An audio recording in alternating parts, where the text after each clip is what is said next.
Hello, good morning, good morning, good morning. So guys, today, yung event natin sa buhay, this morning,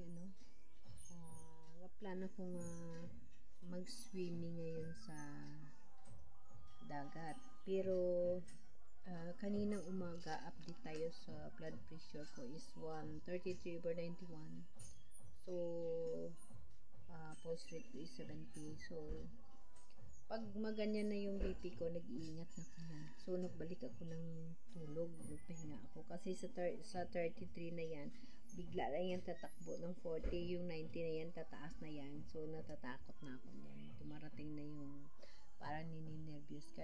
Siguro yun kasi 5 hours lang yung tulog ko. Parang hindi ako nakatulog maaga kagabi, kasi may mga event sila. So, parang something na hindi ako nakatulog. Kaya, yun.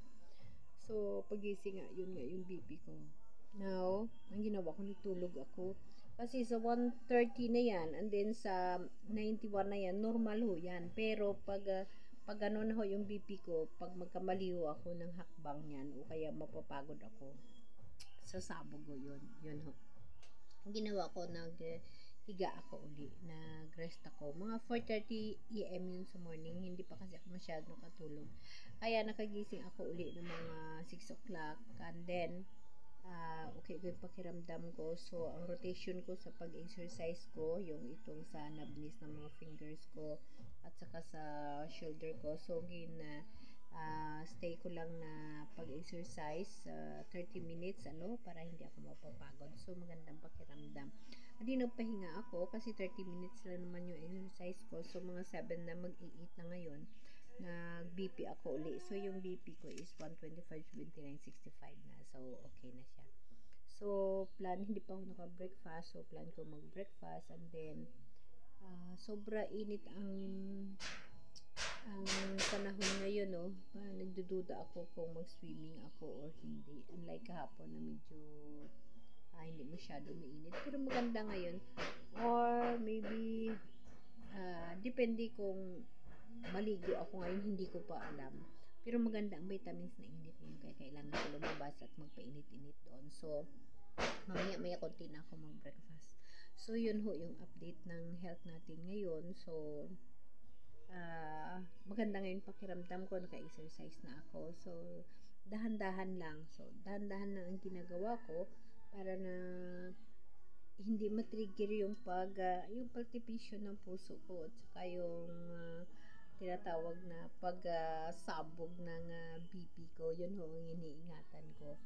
Kaya, yun, relax lang. Isa ho yun talaga sa akin na nagkapasabog ho ng puso ko, yung malakas yung mga busis, malalaki yung mga busis, yung may ingay na mga busis na akala mo nag-agrominto o kaya nagkukwentuhan.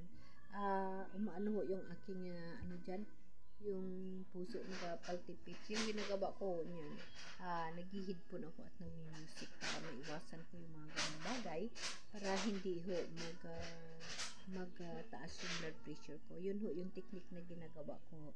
Nag-headphone ako, sometimes nilalagyan ko nga ng cotton tapos magtabang ako ng unan. So, hindi ako magkikialam. Lalo pa yung something nagkikwentuhan, ganun. Nag-iingat ho ako dyan kasi bigla lang ho